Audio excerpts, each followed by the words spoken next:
Back here on the Chip Shot Football Podcast for our next segment, going back and talking about the playoffs, the playoff picture upcoming for this upcoming weekend. Obviously, we got the final picture for the playoffs now that it's set after all the results yesterday to determine this final seedings, who's going to be playing who, and what the wild card round will look like this upcoming Saturday, starting on Saturday and ending on Monday. So, I have on here on my sheet of paper the seedings 1 through 7 for the AFC and the NFC. Starting on the AFC side of things, we have the Kansas City Chiefs as the number 1. They earned themselves a bye week with a 15-2 record. Then we got the Buffalo Bills at number 2, finishing the year 13-4. The Ravens in at number 3 with a 12-5 record. The Texans with a 10-7 record at number 4. Then the Chargers, with the win over the Raiders and the Steelers losing to the Bengals, they jump to the number 5 spot with an 11-6 record. And the Steelers and the Broncos, both at 10-7. The Steelers get the number 6 seed, and the Broncos finish with the 7th seed in the AFC. On the other side of things, the Lions, with their win last night, they get the number 1 seed, obviously. The Eagles were already locked into the number 2. Then at number 3, the Buccaneers, because they won and the Rams lost yesterday, they get the number 3 seed despite the fact that them and the Rams are 10-7. The Rams are the number 4 seed in the playoffs, where the Vikings obviously are the number 5 after they lost, and the Commanders, because they won their game yesterday against the Cowboys, they finished the year 12-5 and the number 6 seed, whereas the Packers get the final seed in the playoffs with an 11-6 record. And I thought it was kind of neat how in the AFC, a combined record of 81-38 between all those teams, and in the NFC, a combined record of 86-33, only a 5-game difference there in favor of the NFC. And not to write too much into it, but I think it just kind of hints at the idea that the NFC playoffs are going to be a lot more wide open. I would say, like, all these teams, I think really have a great opportunity to upset anybody on their side of the bracket, right? Whereas the AFC, I think it's a little bit more predetermined between the Chiefs, the Bills, and the Ravens. They're the teams with the most wins in the conference, so I think that is going to be a huge determinant in that. But we'll see. I mean, you never know, but I thought that was pretty interesting. But talking about the schedule now coming up in the wild card, the games are going to begin this upcoming Saturday on January 11th with 2 games on Saturday, both in the AFC, starting with the Houston Texans hosting the Los Angeles Chargers at 4:30 p.m. Eastern Time. The Chargers open up as 3-point favorites in that game, leading into the night game at 8 p.m. Eastern Time with the Steelers traveling to Baltimore once again this year for the 3rd game between these two teams in the AFC North. And for any of you guys that didn't know, this is the first time since the 2014-2015 season that the Ravens and the Steelers have met in the wild card round, with the Steelers holding a 3-1 record in the wild card round over the Ravens. But with that being said, this year the Ravens open up as pretty heavy 9.5-point favorites over their division rivals. So that's very heavily leaning towards the home team, and I think most people are going to pick the Ravens to win this game. But regardless of the games on Saturday, we're going to get into them a little bit in just a few seconds. But before I do that, I want to get through the entire schedule. So leading up into Sunday, it starts with a 1 p.m. Eastern Time game with the Denver Broncos traveling up to Buffalo to take on the Bills. The Bills, much like the Ravens, are heavy favorites. The Bills open up as 9-point favorites at home as well. That game is followed up by Green Bay at Philadelphia at 4:30 p.m. Eastern Time, with the Eagles, again, opening up as home favorites, 5.5-point favorites over the Packers. The health status of Jordan Love is going to be important in this game, obviously, so we're going to talk about that in just a few seconds.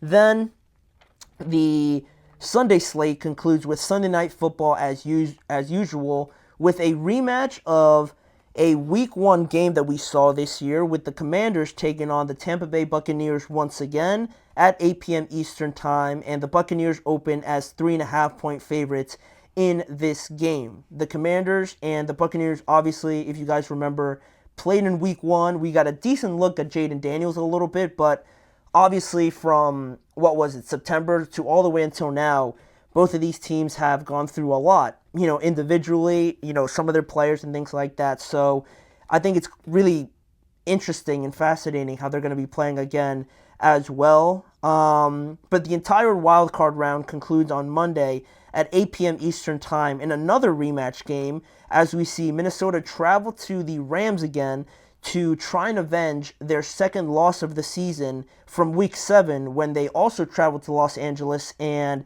played the Rams and they lost that game. And now, I didn't write this down, but I'm starting to remember that game a little bit more. And if you guys remember towards the end of that game, we saw that face mask on Sam Darnold that wasn't called, in the end zone, and that pretty much killed the game right then and there because I'm pretty sure it was a safety called on that play because they didn't see the face mask, and it ended the game for the Vikings, right? They stripped the Vikings and Sam Darnold of that opportunity to kind of maybe get a game-winning drive or a game-tying drive in during that game. So having these two teams meet again is super intriguing for me, and unlike some of these other games, the Vikings actually open up as favorites on the road, -2 points currently on the ESPN betting sites.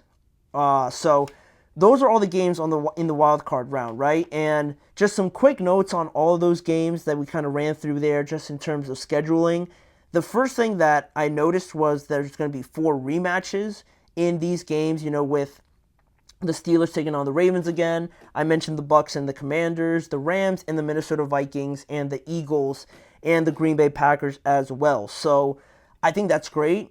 Sometimes people want to see new matchups or anything like that, but I think with football especially, because there's no series or anything like that, and you only really play outer division opponents like once, obviously during the season because it's such a short year.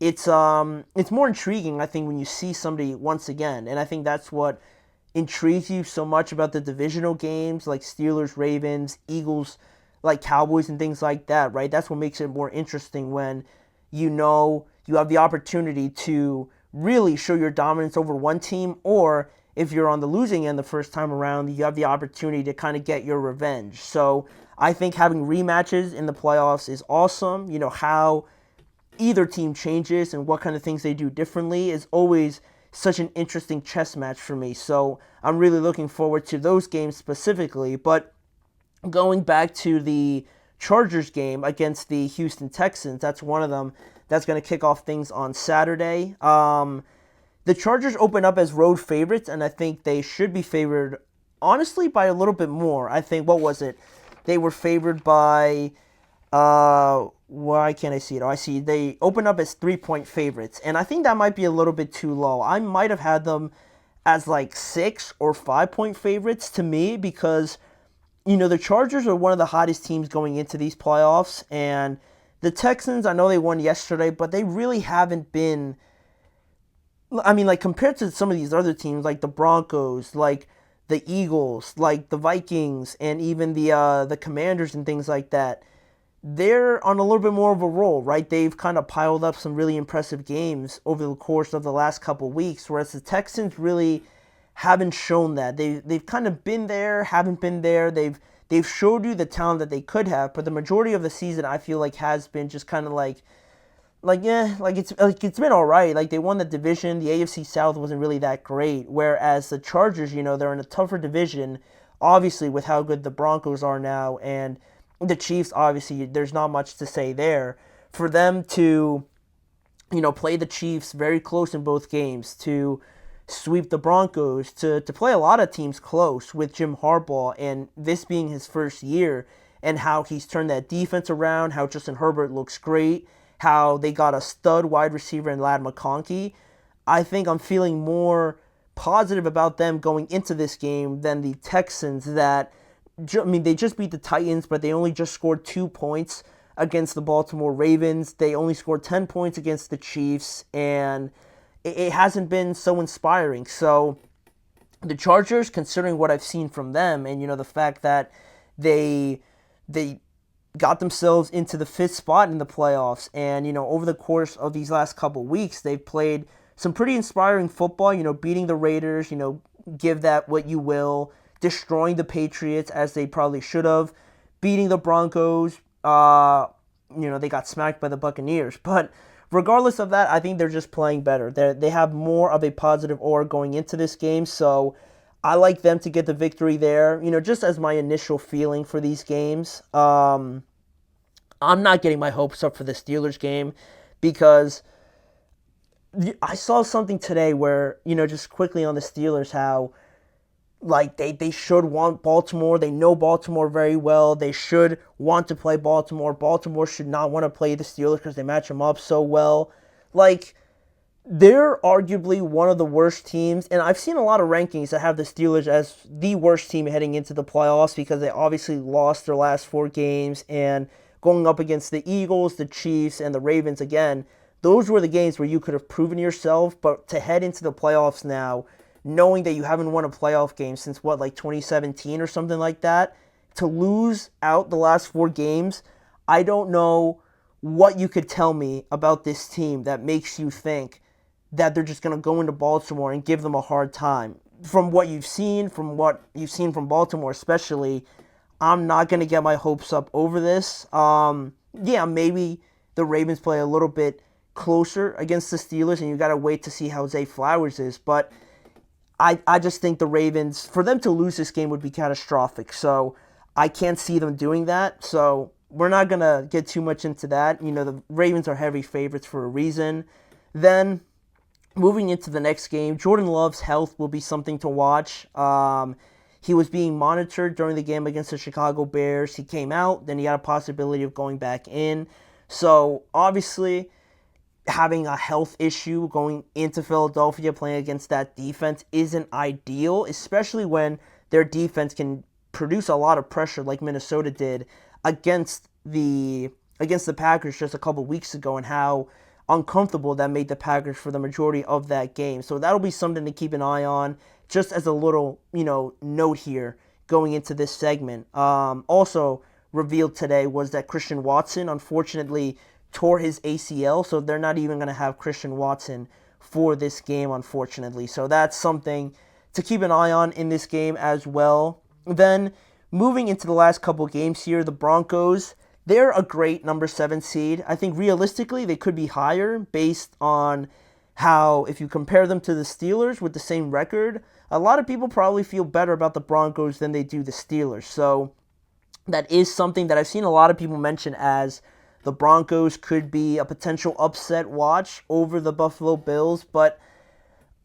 I don't really buy it too much. I'm not overly giddy, I guess you could say, about the Broncos' chances in Buffalo, mainly because, for a rookie quarterback to go into Buffalo, a place where the Bills haven't lost at all this year, and to keep up with the potential MVP, I know their defense is great. I know having a guy like Pat Surtain is awesome. Nick Bonito is awesome.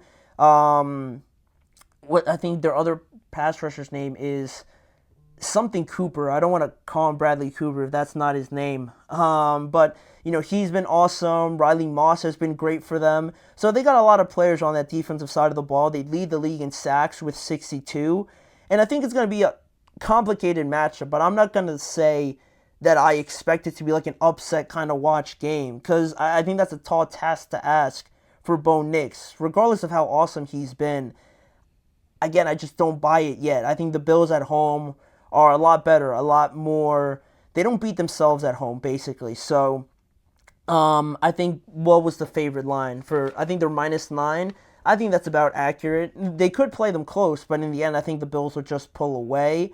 Then the last 2 games here, looking at Tampa Bay and Washington. It was a 17-point win for the Buccaneers in Week 1, but from that point on, Washington and Jaden Daniels have just skyrocketed into a whole new status of contendership, I think, and they're not to be taken lightly. We're going to see Mike Evans against Marshawn Lattimore again, which should be exciting, as it always is. And we got 2 of the best quarterbacks in the NFC. We have one of them that made the Pro Bowl, and another one in Baker Mayfield that probably feels like he should have made the Pro Bowl. So I think this game's really going to come down to both of those guys doing whatever they can to get a win in this game, because so much of the success of their teams, like we saw last week, or I just should say yesterday, in regards to Baker and the Saints, he really got the Buccaneers over the line and won them that game. And we saw Jaden Daniels win against the Falcons and against the Philadelphia Eagles. So that's going to be a great quarterback matchup in that game overall.